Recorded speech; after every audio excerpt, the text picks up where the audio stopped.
So, hello everyone, and welcome to tonight's Boston Region Vision Zero Action Plan Public Forum.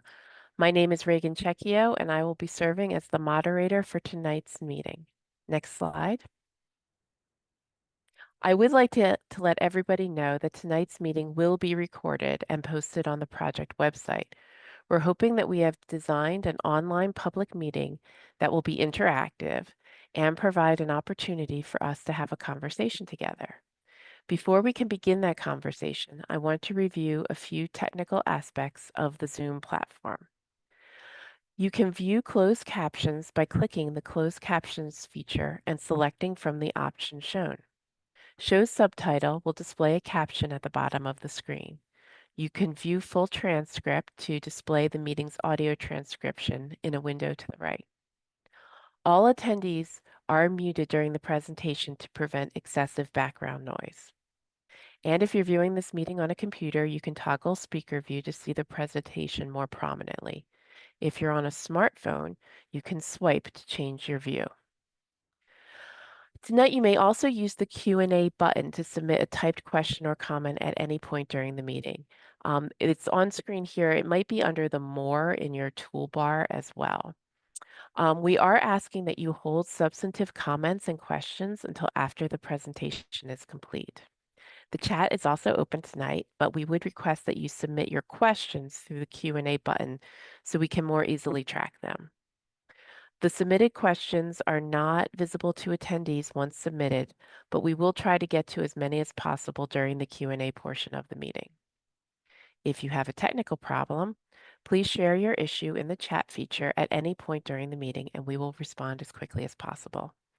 I'll note now that all project team staff members have the project team listed next to their names in the participant list. The chat is open and visible to everyone, so we encourage you to keep any comments in the chat respectful to other attendees. If you use inappropriate language, you will be removed from the meeting. Next slide.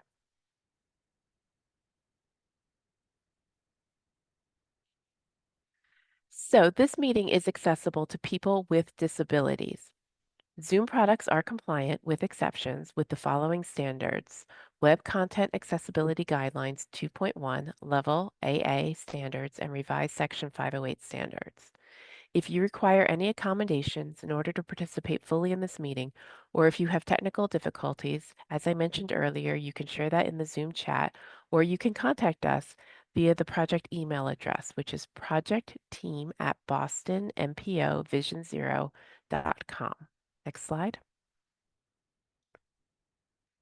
You are invited to participate in our transportation planning process regardless of your race, color, national origin, including limited English proficiency, religion, creed, gender, ancestry, ethnicity, disability, age, sex, sexual orientation, gender identity or expression, veteran status, or background.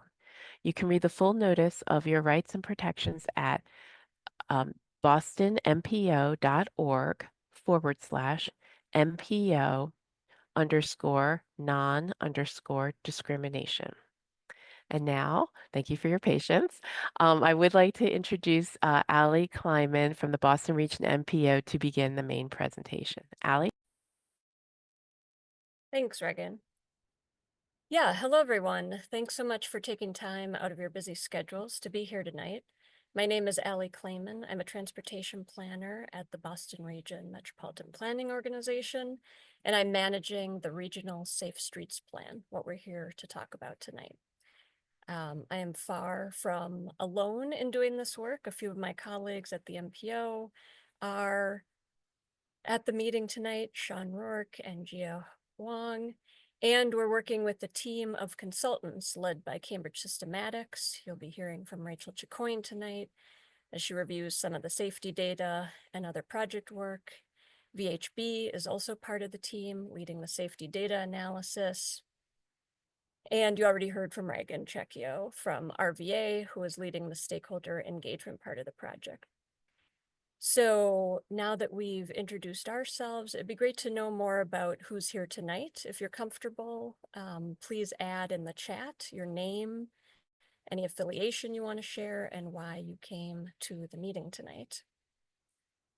Next slide, please. So we're here tonight to learn and hear from you about your transportation safety concerns in the region.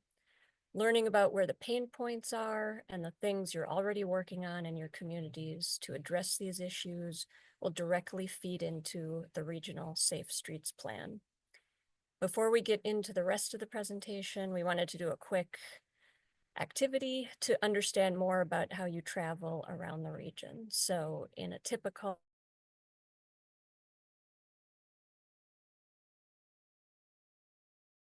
you need to do.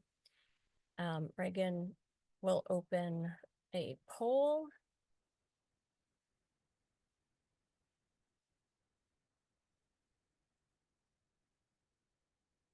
And hopefully people can see that. And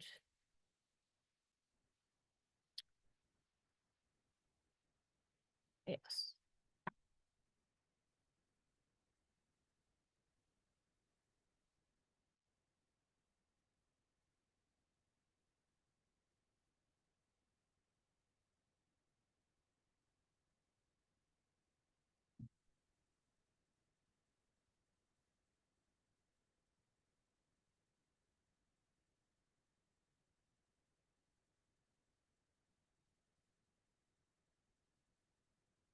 All right, we can probably, it looks like some people are still answering.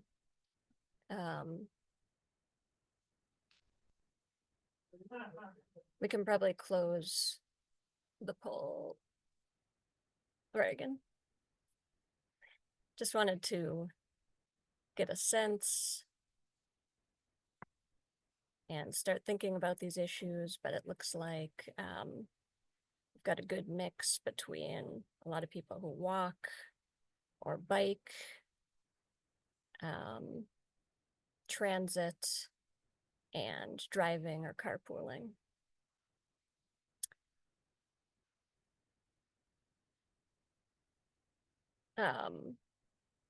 Sorry, Reagan, did you? Yep, it's off screen. The poll's ended, Allie. You just X okay. out of it. Okay, thanks. Great. So we can talk about all of those modes tonight. Next slide, please.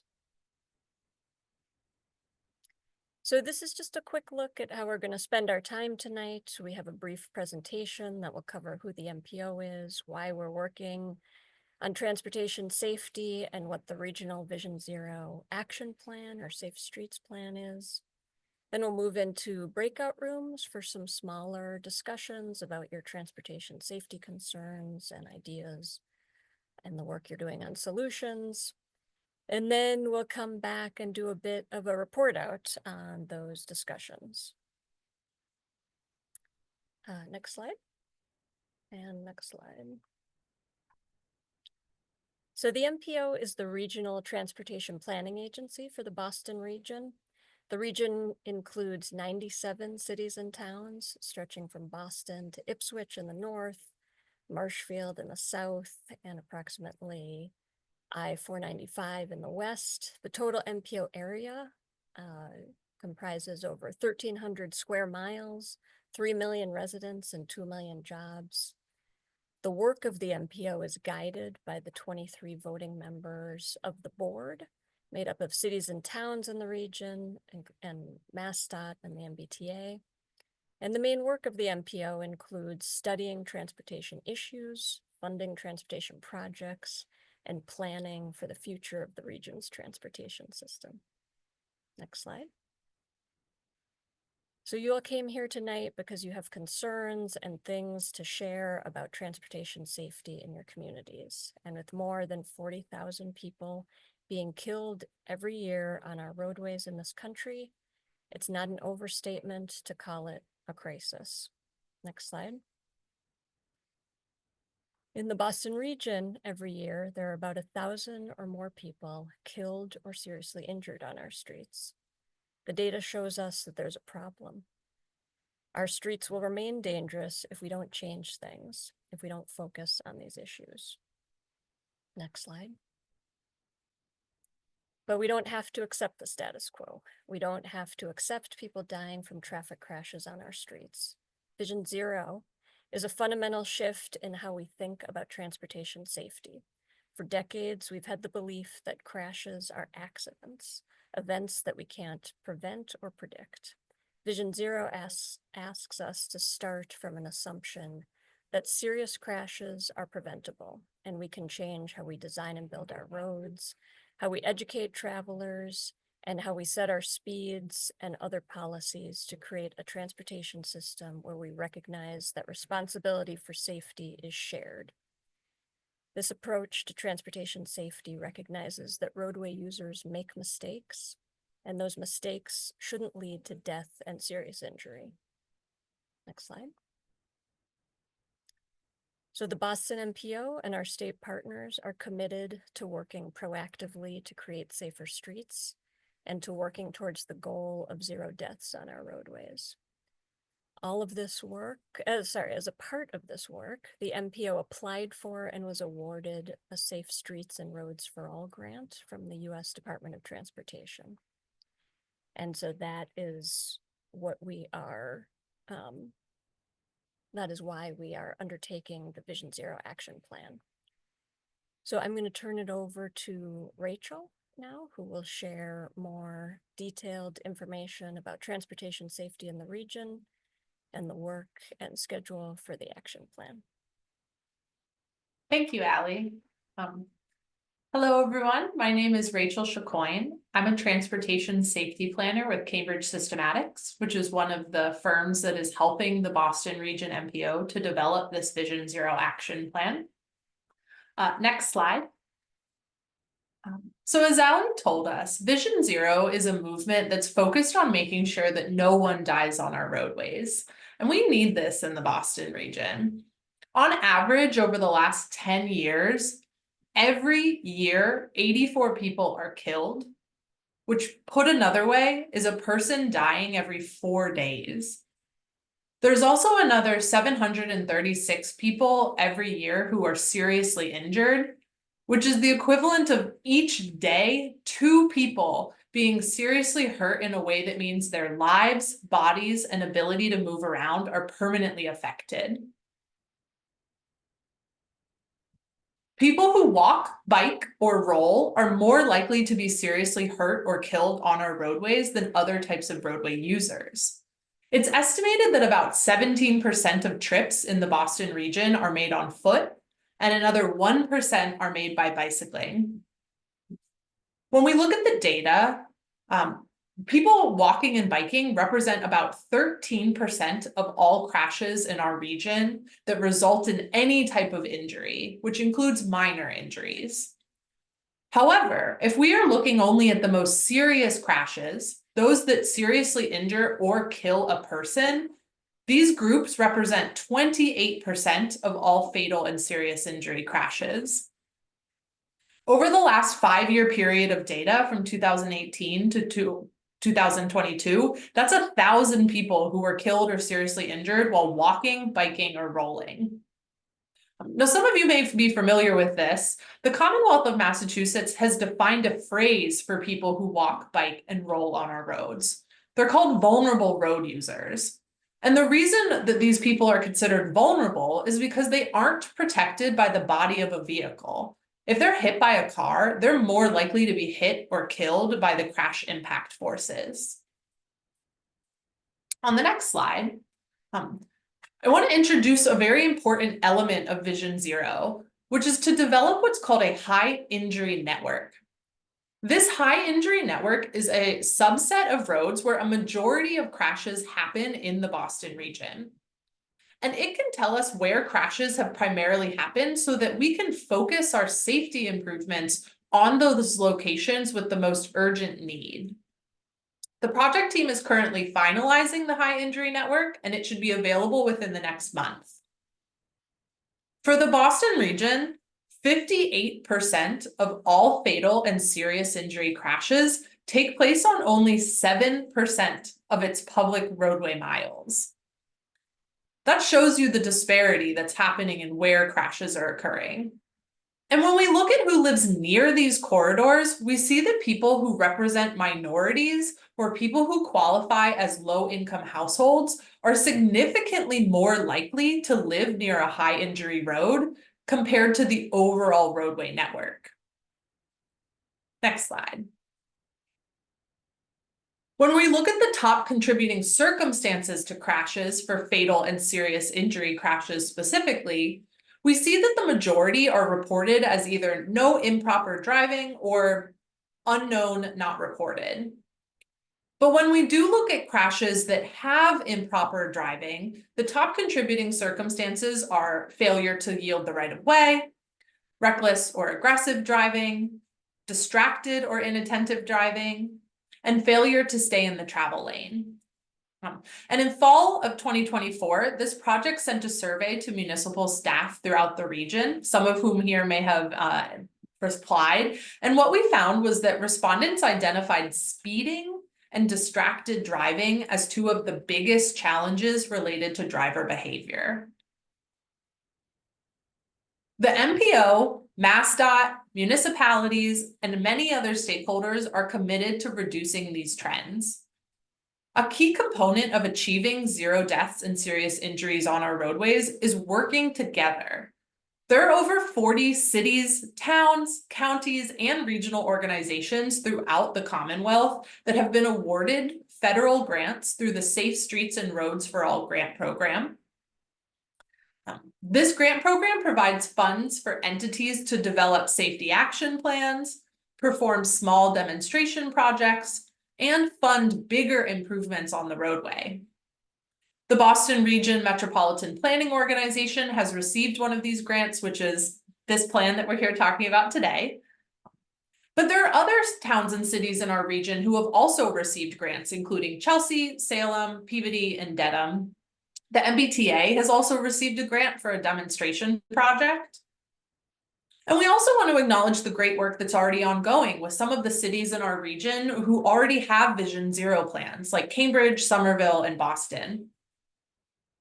The Massachusetts Department of Transportation has developed a planning primer to help support Massachusetts communities as they develop their plans.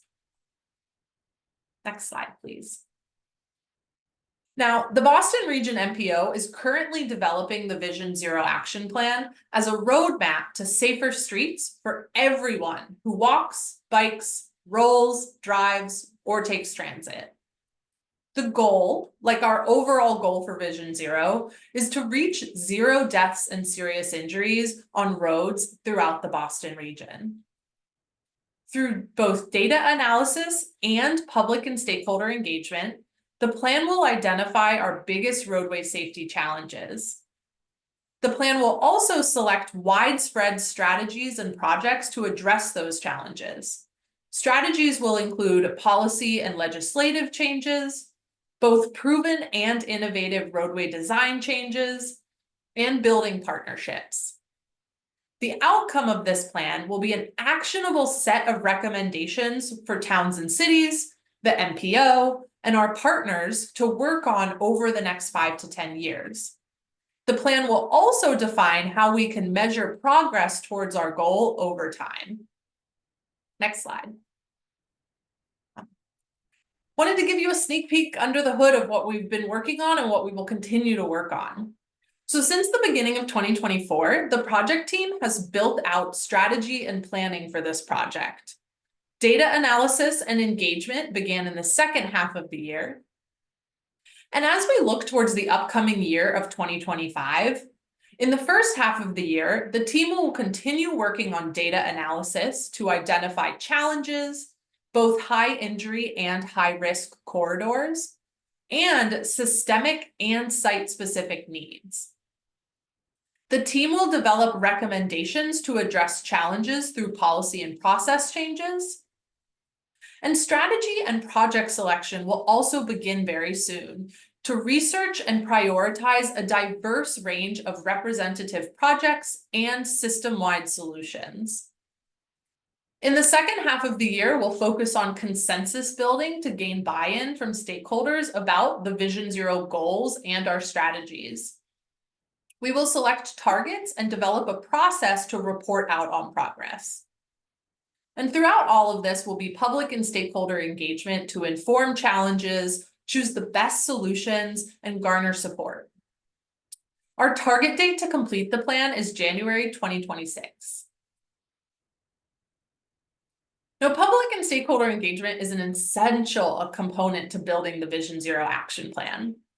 We've convened a task for this plan made up of representatives from municipalities, advocacy organizations, and other regional organizations. And thank you and welcome to the task force members who are here tonight.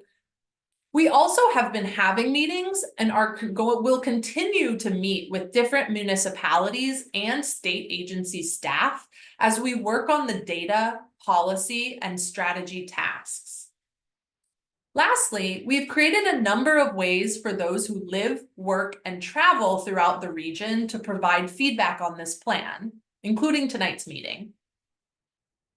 On the next slide, there's a couple ways that you can get involved right now. So right now you can go to our project website, which is bostonmpovanzero.com, and you can take our public survey. That survey is available in English, Spanish, Brazilian Portuguese, Vietnamese, both traditional and simplified Chinese, and Haitian Creole. You can also mark specific locations on a map where you have any safety concerns. And I believe my colleague Emily is going to link put the links to both the survey and the map into the chat in just a second so that you can check those out. In the future, we'll also be hosting focus groups, roundtables, and partnering with community organizations to do outreach. So at this point, I'm going to hand it back over to Reagan to talk a little bit and introduce the small group discussions that we're going to go into. Thank you, everyone, for your time. Thanks, Rachel. And before we do this, I do want to acknowledge we've got 2 questions in the Q&A, mostly around the high injury network at the HIN that Rachel talked about, asking for more information about it. I know the project team is still finalizing the HIN. I think, Rachel, you mentioned it would be ready in about a month. Once available, we're going to post it on the project website and we'll send an email out. So if you're signed up for our distribution list via the website, you will get notified once it's available. So wanted to be sure we addressed those questions now. Okay, so as Ali mentioned earlier, we're going to be having some small group discussions to get your feedback about transportation safety in the region. There aren't going to be any differences in content between the rooms. You're just going to be randomly assigned in order to keep the groups around the same size. Each breakout room is going to have a group leader who will facilitate the discussion and a note taker who will capture the discussion. So I'm going to note it's 6:27 now, and I want to make sure we give folks a half hour in each breakout room. So why don't we plan to reconvene here at 6:57? So that's just for all you facilitators, so you know that's when the rooms will close. At that time, we're going to have a quick recap of the conversations that happened in the rooms, and then we'll do a general Q&A, and Ali will discuss next steps for the project. So with that, Emily Meyer, can you pause the recording and we can also stop the screen share now? The recording's back on. Fabulous. All right. So thank you all for participating in the discussions. I'm going to put all the facilitators on the spot and ask them if they can share a high-level overview in the discussions in each room. Rachel Chacoin, I'm going to make you go first. I don't know if you want to share what happened in your breakout room. Absolutely. So I had a really great group. I'm going to go ahead and say they were probably the best group out of everyone. So some of the big challenges that we talked about, people identified vehicles driving over the speed limit and generally driving really fast, which increases the risk of injury, particularly to people outside of a vehicle. People also felt that there are areas where there's not enough sidewalk or bike infrastructure, or where it does exist, it's maybe really small. It's not comfortable to be on. People had a lot of great ideas about solutions. Some of those were trying to accelerate improvements. That sometimes one of the challenges is that things can get hung up because of permit reviews or other processes. And are there ways that we can do more rapid deployment of solutions in high-risk areas? People also thought that enforcement would continue to be a useful solution to pair with roadway design. And it was really exciting to actually hear people talk about what the need for building long-term generational awareness and buy-in on safety. That it's not just about us today, but it's about making sure that the future generations also are safe drivers and safe road users and really understand the importance of helping us reach that vision of zero. So thanks, group. Thanks, Rachel. Sean, I'm going to put you on the spot, and I don't know if you want to challenge Rachel's assertion that she had the best group. I mean, mine was pretty good. I mean, I didn't see every group, but I would like to challenge that as long as it is a competition. I will put my group's hat in the ring as the best group. We had a similar conversation in some ways, and especially in terms of like the policy interventions, and the kind of collection of experiences. We had a combination of kind of geographic diversity and also the modes that people most commonly use when they're traveling. One really interesting comment that we got is that a hope that the Vision Zero Action Plan is more than a policy document, but a way um, to create space for meetings with individual communities to really impress upon them um, the gravity of the problem and how to implement the solution. So definitely a preference for an active approach in terms of the implementation of the action plans.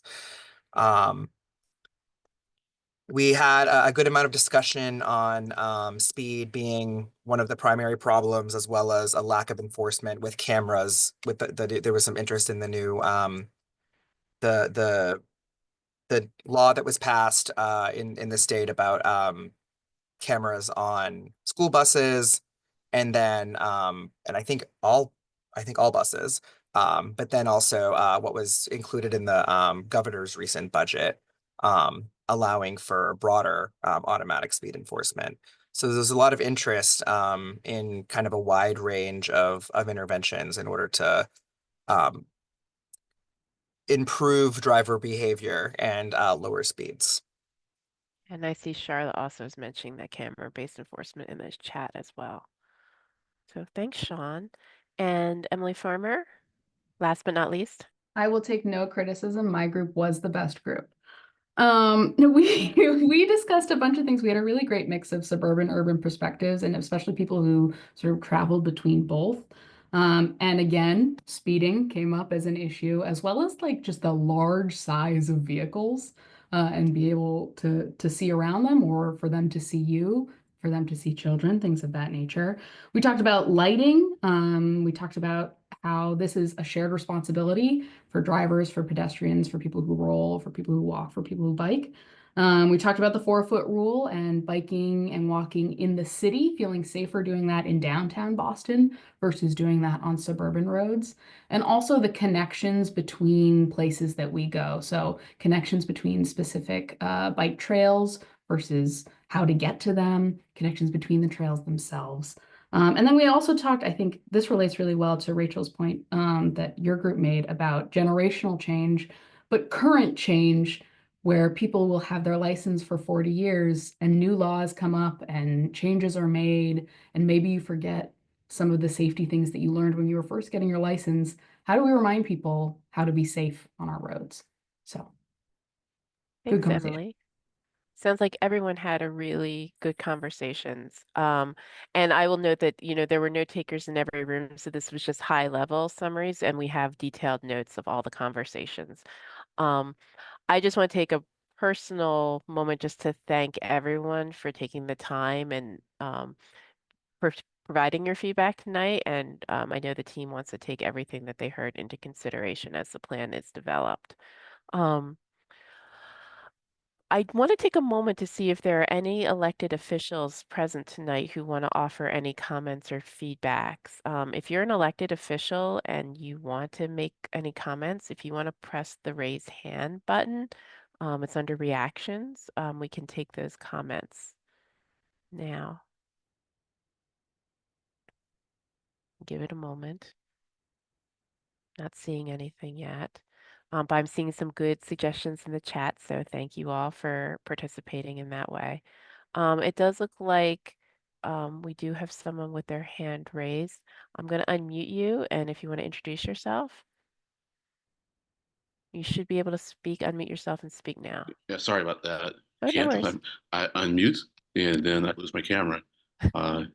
Because my camera. I mean, so yeah, I'm Leonard Diggins and I'm on the select board in Arlington. So I'm just saying that it's not like I have anything more to add versus what I added, in the breakout room. I am also I'm in a funny position because I am like the interim chair of the Regional Transportation Advisory Council. This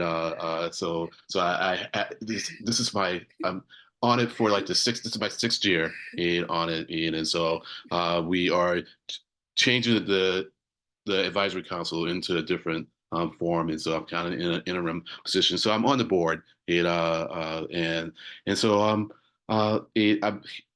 was here mostly to listen, but you put me in a breakout room, and so I couldn't help but talk. But I am pleased to see that the what the MPO is doing here, and this is, yeah, it's a hard thing to do. As I said in the breakout room, it's really a matter of whether we get to zero, or do we just try to get as low as we can. I think the goal, is zero, but we understanding, that there are going to be, issues getting all the way to zero, but we'll do the best that we can. And so thank you for doing this. That's it.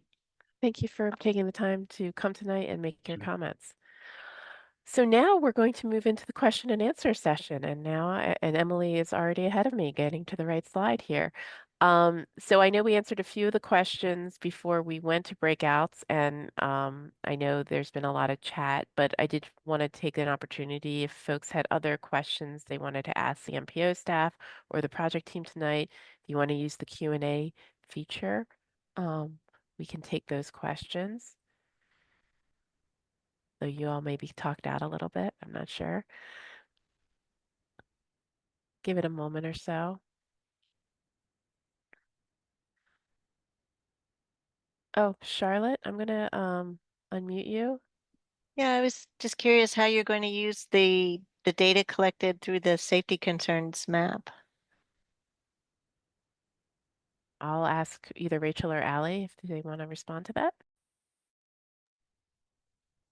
Yeah, we've gotten a lot of input through that. And so I think we're still, we haven't yet sorted through all of it, but I would imagine eventually like taking the high injury network map and, trying to assess what we hear from through the public survey, through municipal municipal staff engagement, and through the public input map, and using that to also inform any high injury or high risk network mapping that we have, either in an interactive form on the website or, in different static illustrative maps in the plan. Thank you. Thanks, Allie. We did get a question in the Q&A from Paul asking if the final plan will be shared publicly or if it's only or if it's just internal.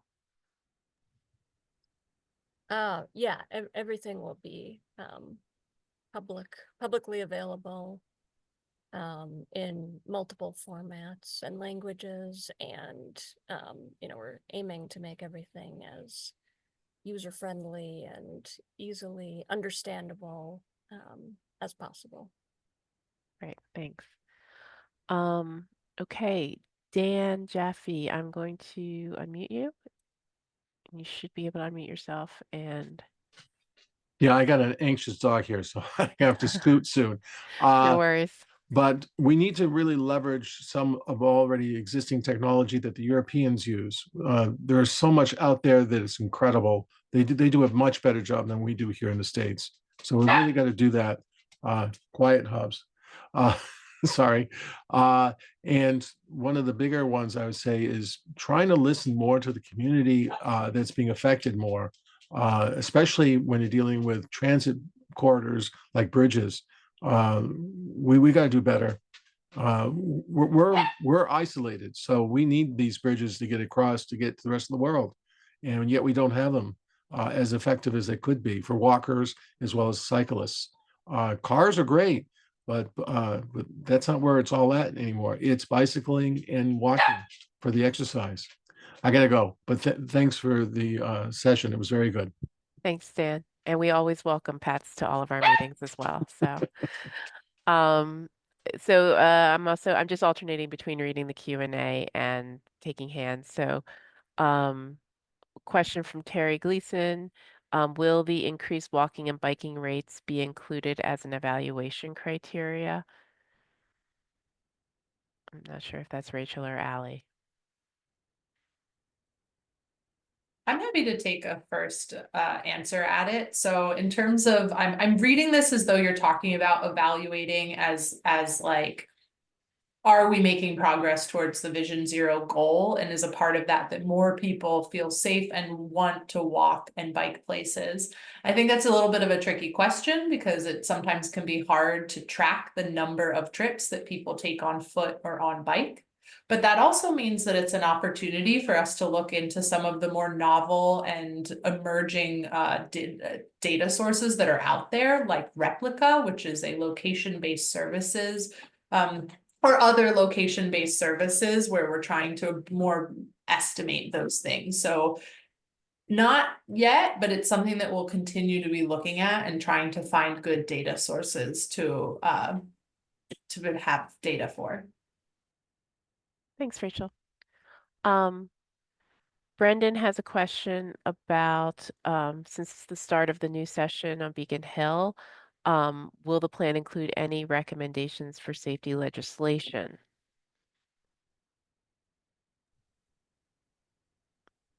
Yeah, definitely. I mean, that's part of the input that we want when we're talking to municipalities in terms of what would, what types of policies either at the local or state level, would help make it easier for them to create safer streets. Also as part of the engagement, we're talking with state partners, DCR. We're hoping to talk to RMV, MassDOT districts, and try and get at some of those questions as well. And then also with, I know things like that are on the radar of people who are on the Vision Zero task force, like Walk Massachusetts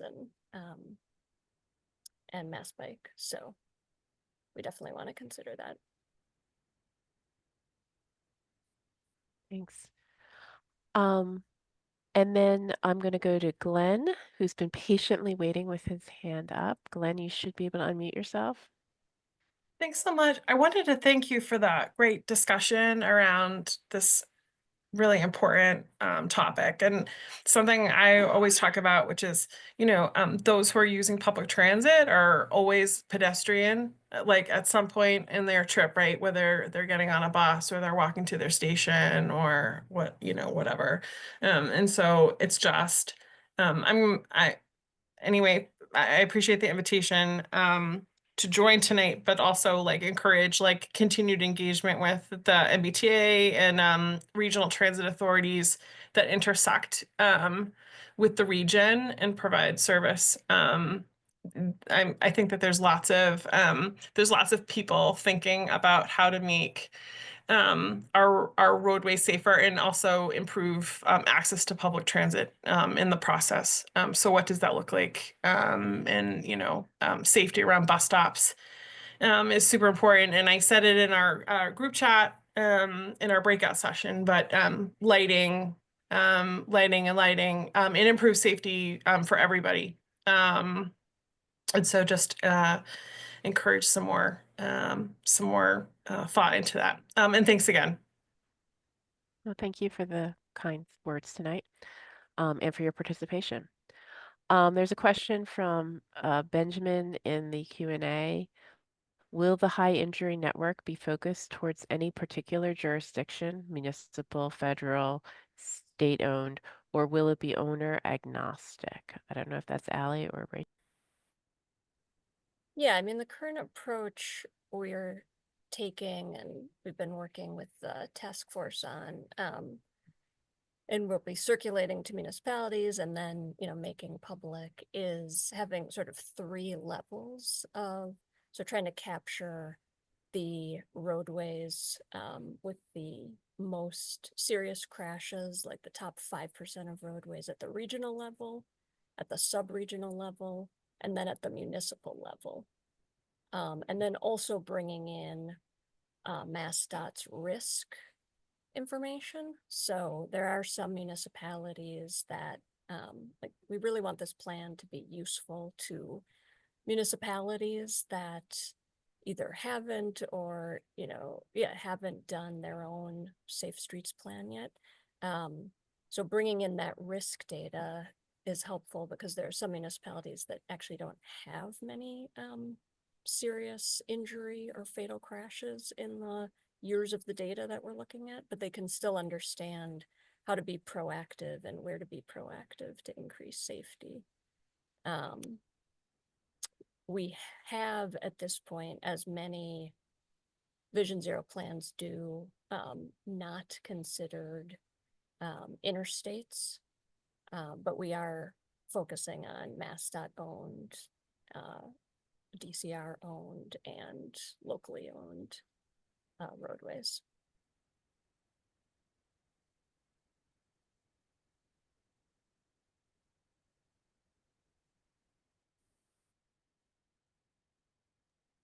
You're muted, Reagan. I was doing so well I was tonight. just about to say, Reagan, you got so many minutes and you got what, like Yeah, now I hour messed it up 15 into right at the it very without end. Tripping over the finish line. So I'll just note, in the interest of time, because I want to get people out of here at a reasonable hour, there's a one more Q&A question we have here. There's a question in the chat. I will urge everyone, there's some great discussion happening in the chat, to look at the chat. And I see 2 people with their hands raised. So let me take them in first, the order of Galen's question in the chat about how this plan will influence the Vision Zero work with the other MPOs, because a lot of the conversations are happening in parallel.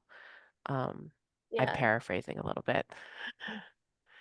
no, definitely. Yeah, I mean, MassDOT, we coordinate with other MPOs through MassDOT organized meetings, and there's a lot of discussion around these plans. We, there are MPOs that are sort of at different stages.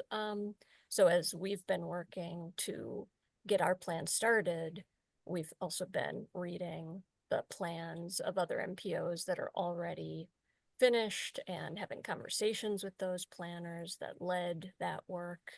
And then, I think also as we continue with the high injury network, and looking at, really getting a sense of what are those roads, what's the jurisdiction, and what, one thing we want to look at is the point that came up about roadways that cross jurisdictional boundaries, but then also roadways that cross into other MPOs, and think about how can those situations be addressed. So we definitely want to be having those discussions.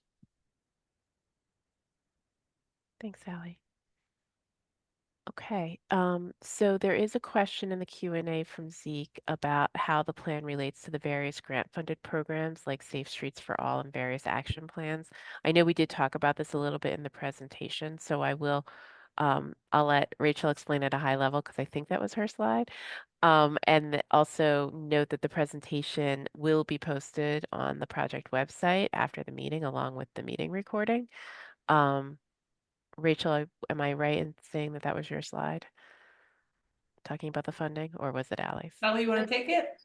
Yeah, well, yeah, I Sorry. can just clarify that, yes, the Boston Region MPO applied for and was awarded a grant under the USDOT's Safe Streets and Roads for All program. So that is what is funding this work. Great. Thanks, Sally. Okay, so Jen, I'm going to go for you first, and I'm going to let Leonard have the last word tonight. So Jen, you should be able to unmute yourself. Oh, thank you.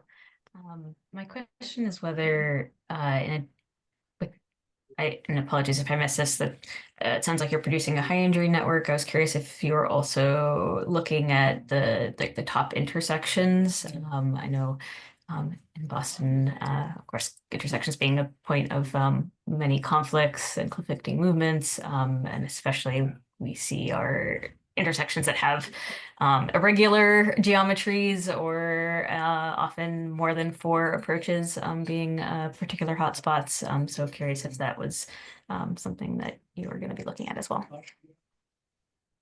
Yeah, it's a good question, and it's something that we've talked about with the task force and internally a lot. I mean, I think right now we've assigned all crashes to corridors. And part of the thought with that is that on some streets, there are just basically the entire corridor would be intersections. So how do we sort of, because there are just so many intersections. So how do we, so I think it's a balance. And I think also, yeah, just sort of looking at what the crash cause is, and trying to assess whether it's more related to the intersection, geometry, or what's going on along the corridor that can get pretty complicated. So it's something we are considering, but right now, when we share the high injury network map, the sort of methodology that we've followed is that all crashes are assigned to corridors. Thanks, Sally. Thanks for your question as well. Leonard? Yeah, thank you. Yeah, I'm glad you took Jen first too. And so two quick questions. One, and I may have missed this when you were answering one of the earlier questions. And one is, how will this complement the state highway safety program or plan? And the other, and this is on behalf of some of my fellow residents in Arlington, because I know they're very interested in this, and they're wondering to what extent that this plan would give some guidance as to how to implement it, whatever the plan recommends me for eliminating, reducing crashes and injuries. That's it. Thank you. Yeah, so the State Highway Safety Plan has an action plan, and some of those actions are assigned to MPOs as well. So I think our plan, we want our plan to reinforce things that the state, the state MassDOT is also committed to Vision Zero and a systematic approach to safety. So I think it'll be included in that way in terms of sort of understanding, the work they're doing. We meet with them regularly and understanding the actions that they are trying to accomplish and making sure that this plan reflects those. What was your second question? Sorry. Oh, no problem, no problem. So, and will the plan give some guidance as to how municipalities can implement the recommendations that come from it?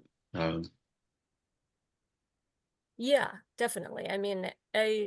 There are sort of two main parts, one is roadway design and one is more like policy or process. So with roadway design, Yeah, I mean, a lot of the Vision Zero plans will sort of, use the data and use engagement to assess like what are the key issues. And then there are many different ways, FHWA has like the proven safety countermeasures, and there are also, certain design elements, traffic calming elements that can, directly be tied to specific challenges so that a municipality could look at this plan, understand what their either risks are or where their high crash locations are, what are some of the top causes of those, and if they want to, improve pedestrian safety at crosswalks, what are some of the interventions that should be considered? Excellent. Thank you. So I know that I said that that was going to be the last question, but I do know that JR's hand is up. So, Allie, if you're okay with just taking one more question tonight, we can answer JR's question. Definitely. Hi, JR. JR, you should be able to mute yourself.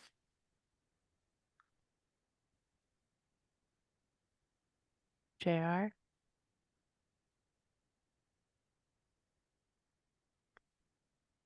maybe not. Hello? Oh, Hello? hello. Sorry Hello. about Okay. that. Nope, can you hear us? Yes, I can hear you. So I apologize, and this is less of a question, but more of an answer, I think, to one of the other questions about how is this information going to be used. Even though it's a draft, um, a draft GIS tool at this point, we're in the process of creating our prioritization plan. And so I'm going to go ahead and utilize some of that information to score some of the different projects that are being proposed as well. And then it will also influence the type of design that is affected by within the Complete Streets project. So in this respect, it's already being put into use within an existing MassDOT grant program to try and make Hingham Street safer. Thanks, JR. I think that's a really nice note to end on as well. Allie, I'm going to turn it back over to you to give sort of final thoughts for tonight, but I want to thank everyone for their thoughtful comments and participation in the meeting. Thanks, Reagan. Yeah, thanks everyone for coming tonight, adding so much, asking great questions. I know there are a lot of things you could be doing on a Wednesday evening, and we appreciate you taking the time to be here and be part of this conversation. As I mentioned at the beginning, we know you are all working on these issues in your community, and we want to work with you. As a regional organization, our role is to elevate and support work being done at the local level, to lead coordination between municipalities and our state partners, and to provide resources to spread the work you're doing around the region. So we look forward to continuing the work with you. Please be in touch with any follow-up questions or clarifications or further conversation, and please help us spread our public survey and online comment map, and sign up for our newsletter so that we can stay connected.